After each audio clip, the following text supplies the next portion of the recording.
J'aurais jamais cru dire ça un jour, mais bienvenue sur ma chaîne YouTube. Alors j'ai créé cette chaîne pour vous raconter un petit peu l'histoire de ma marque qui s'appelle Fancy. C'est une marque de jouets d'éveil pour les tout petits et je vais vous raconter un petit peu dans cette vidéo mon parcours, pourquoi j'ai créé cette marque. Alors on va commencer par mon histoire. Alors moi du coup, si vous me connaissez pas, je m'appelle Sonia. J'ai commencé ma carrière professionnelle très loin de l'univers du jouet. Je vais vous expliquer un petit peu comment.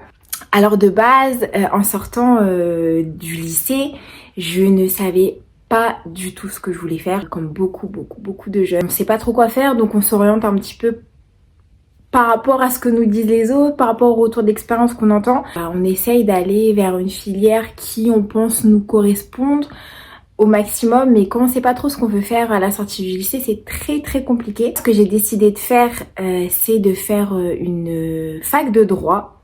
J'ai du mal à avaler ma salive déjà.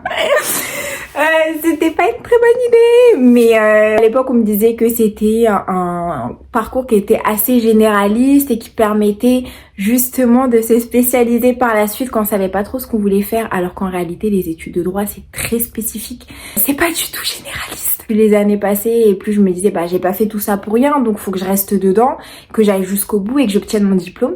Donc ce que j'ai fait, j'ai obtenu ma licence. À la suite de cette licence, c'est là où on va dire que tout a basculé dans le positif. J'avais deux choix.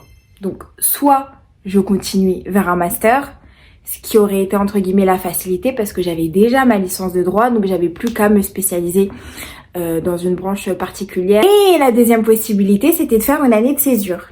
Me dire tu fais l'année de césure, tu travailles, je voulais absolument travailler. T'essayes de découvrir quand même un petit peu ce qui te plaît, remettre un petit peu tout à plat entre guillemets pour me recentrer sur ce que j'aime bien faire. À un moment, je me suis dit que pendant cette année de césure, j'allais trouver une vocation ou une passion ou un métier qui allait foncièrement et profondément me plaire, étant donné que ça faisait déjà 3 ans que j'étais dans le droit et que je n'avais toujours pas trouvé. Ce que je recherchais surtout, c'était vraiment de pouvoir trouver un petit peu ce qui me plaisait, différentes tâches, différentes choses qui feraient que je comprendrais quel est le métier que je vais exercer, ou plus ou moins déjà ce qui me plaît, le commerce, je sais pas, la comptabilité. Bon, c'est pas du tout la comptabilité, mais c'était des exemples. J'avais vraiment besoin de comprendre qui me plaisait dans différentes tâches de métiers différents pour voir où j'allais aller, et si effectivement il fallait par la suite que je reprenne mon master de droit, que je continue là-dedans ou que je fasse complètement autre chose. Ce que j'ai fait, c'est que j'ai fait mon année de césure, j'ai postulé directement comme par hasard. Ce qui me donnait le plus envie, c'était le commerce. J'ai postulé dans différentes boutiques. J'ai déposé ma candidature dans une boutique spécifique qui s'appelle La Grande Récré. C'était bien écrit sur la petite porte quand je l'ai ouverte, qui recherchait. Donc déjà, je me suis dit, là, j'ai peut-être quand même des petites chances d'être prise. J'arrive, je dépose mon CV, je tombe sur une dame qui est devenue mon amie par la suite, qui regarde cette vidéo, elle se reconnaîtra.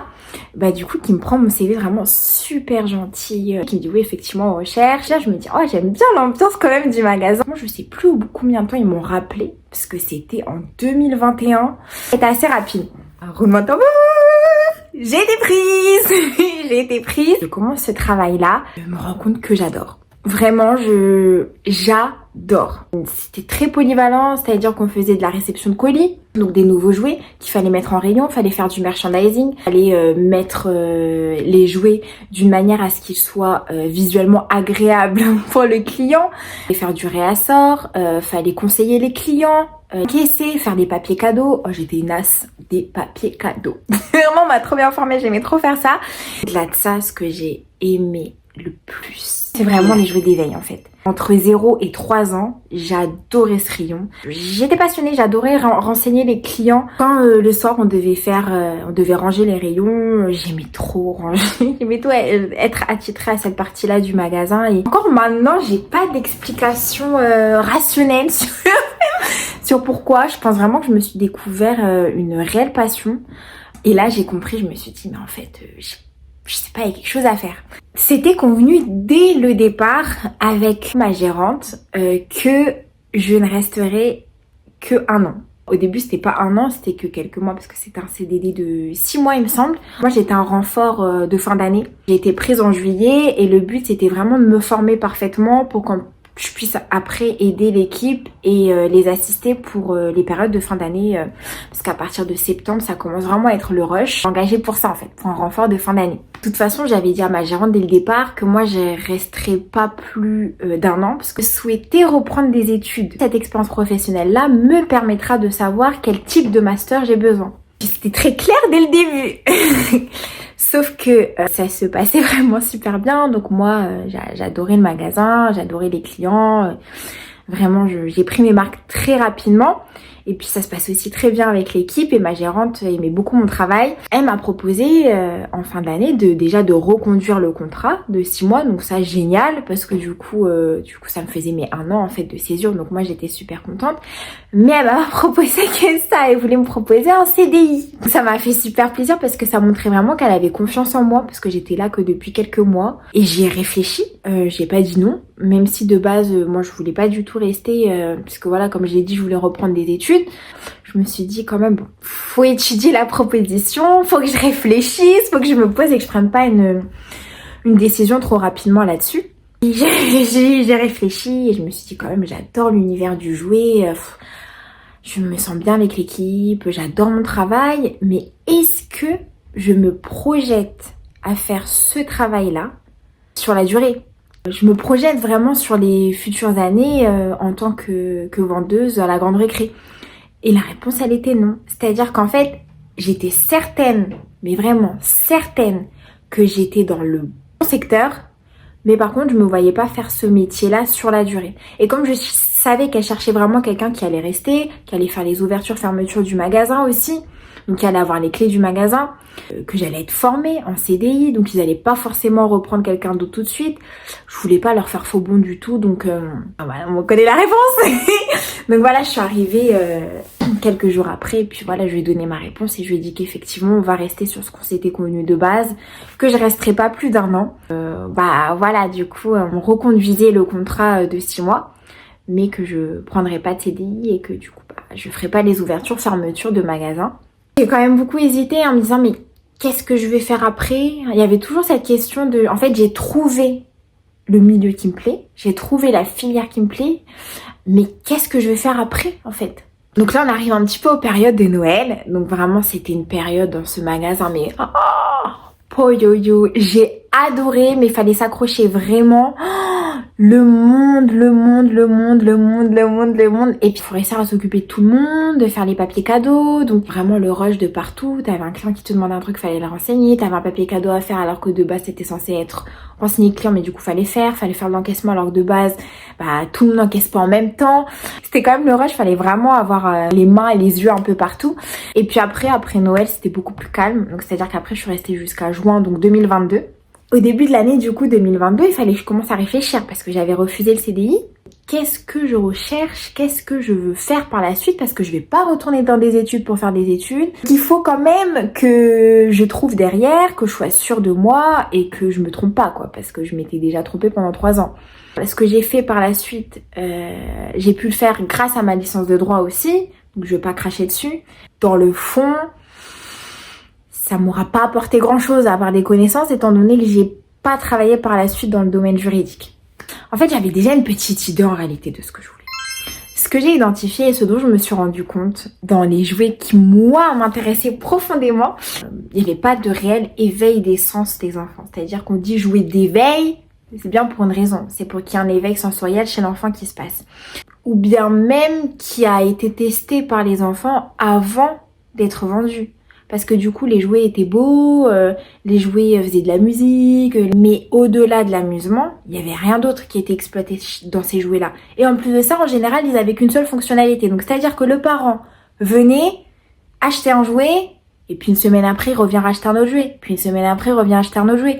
Et le problème, c'est que du coup, on met aussi plein de jouets à disposition de l'enfant, mais du coup, l'enfant se lasse très rapidement parce qu'il a un seul jouet avec une fonctionnalité. Donc, l'attention, quand ils sont tout petits, part très vite. Donc, ils vont sur un autre jouet avec une autre fonctionnalité, ils vont sur un autre jouet avec une autre fonctionnalité. Et en réalité, ils jouent pas vraiment parce que le jouet en lui-même n'a pas de réel intérêt sensoriel. Cet âge-là, c'est génial de voir tout ce qu'on peut leur apprendre en termes d'éveil sensoriel, en termes de motricité fine. Il y a tellement de choses qui se passent à cet âge-là, c'est passionnant. Ils développent le toucher, ils développent la vue, ils développent tellement d'apprentissage, les formes, les couleurs, tellement de choses. Alors pourquoi pas le faire à travers le jeu? Moi, je pense vraiment que la manière d'apprendre la plus efficace à cet âge-là, c'est vraiment en jouant avec les enfants. Et c'est là où moi, je me suis dit, j'aimerais créer ma propre marque de jouets. Mais créer ma propre marque de jouets avec une expérience d'1 an à la grande récré et une licence de droit, je vais pas du tout être prise au sérieux. La mentalité que j'ai eue à ce moment-là, et je la regrette beaucoup parce que, en réalité, vous allez comprendre pourquoi je vous dis ça. En réalité, parce qu'après par la suite j'ai refait des études, mais en réalité j'en avais pas besoin. Moi à ce moment-là, ce que je me dis, c'est bah écoute, t'as peu d'expérience professionnelle dans le domaine, t'as pas d'études en rapport avec ce domaine et tu veux créer ton entreprise. Il y a une petite voix dans ma tête qui me disait premièrement, si tu crées ton entreprise et que ça marche pas, qu'est-ce qui se passe? Quel bagage t'as? Bah zéro. Parce que j'avais une licence de droit, mais j'allais pas retourner dans le droit. J'en étais certaine après cette expérience professionnelle que je ne ferais pas de métier dans le juridique. Alors ça, c'était sûr. J'allais pas retourner là-dedans. C'était pas fait pour moi. Ça me rendrait pas heureuse.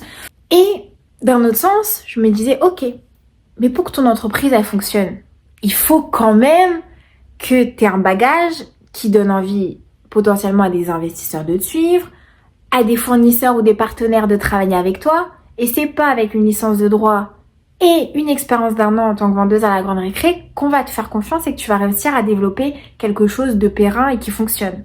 Donc, qu'est-ce que j'ai fait? Je refais des études.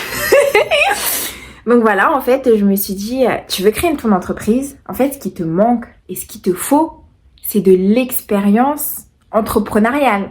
Donc, tu vas faire une école de commerce. J'ai pu, grâce à ma licence de droit, passer directement sur un master d'école de commerce. Donc j'ai pu enchaîner directement sans avoir besoin de faire une mise à niveau en termes d'études. Donc ça, c'était plutôt cool parce que ça m'a évité de perdre du temps pour faire le master. Je me suis retrouvée avec des matières... c'était pas du tout concret. C'est la première année... je voulais faire de l'alternance mais c'était pas possible parce qu'il fallait que j'ai une expérience à l'international, donc ça c'est génial. J'ai pu faire une expérience à l'international et donc partir 1 an à l'étranger. Je suis partie au Portugal, donc incroyable, première fois que je vis à l'étranger, je découvre un nouveau pays, je découvre une nouvelle culture, en plus parce que j'étais dans une famille portugaise, donc c'était génial et j'apprends une nouvelle langue. Donc ça c'était incroyable et je pense que c'est ce que m'a apporté le plus cette école. C'est pas ce que j'en cherchais de base, mais c'est vraiment quelque chose que m'a apporté cette école. La 2e année, du coup, j'ai fait de l'alternance. Pourquoi? Parce que déjà, je voulais encore plus avoir d'expérience professionnelle et surtout, les cours ne m'apportaient absolument rien. C'est-à-dire que c'est super théorique, il n'y a absolument rien de concret. C'est pas avec ça qu'on apprend ni à créer une entreprise, ni à gérer une entreprise et encore moins à rendre une entreprise pérenne.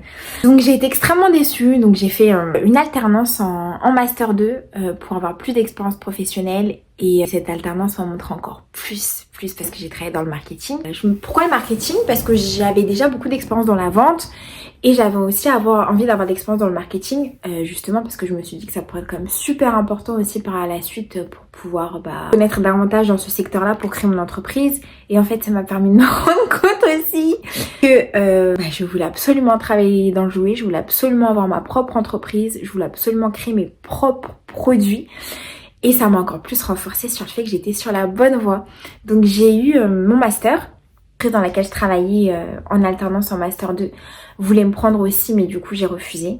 Et que j'ai eu mon master, alors là c'est là que les choses intéressantes commencent. Dès que j'ai eu mon master, je me suis lancée directement. Je pense que j'ai fait un saut dans le vide. J'ai pris un parachute et j'ai sauté dans le vide parce que honnêtement, je ne m'imaginais pas une seule seconde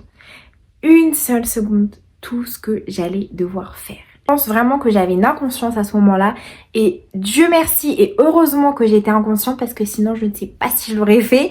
Je pense vraiment que quand on crée une entreprise de zéro, on ne se rend pas compte de tout ce qu'il va falloir faire. Alors bien sûr, on va nous dire il faut faire un business plan, il faut faire ceci, cela, je l'ai fait. Mais quand on le passe à l'action concrètement, tout ce qu'on a prévu avant. Bien sûr que c'est une trame qui permet de savoir où on va, ce qu'on veut et ce qu'on va faire. Mais il y a tellement de choses qu'on prévoit pas, il y a tellement de choses qui fonctionnent pas comme on aimerait que ça fonctionne et il y a tellement de choses qu'on n'a pas prévues. Je pourrais vous faire une liste énorme qui pourrait être le sujet d'une autre vidéo de toutes les étapes par lesquelles je suis passée pour créer mon entreprise de zéro. Je dirais d'ailleurs si vous êtes intéressé dans les commentaires. Mais heureusement qu'il y a un petit peu d'insouciance parce que sinon je pense que c'est très compliqué de se lancer. J'ai eu mon diplôme en juin 2024 mais je suis restée dans l'entreprise du coup jusqu'à septembre 2024 parce que du coup mon contrat finissait à ce moment-là. C'est en septembre 2024 que je me suis vraiment lancée à 100% sur Fancy, mon entreprise de jouets. J'ai commencé vraiment à travailler sur la réflexion de mon tout premier produit.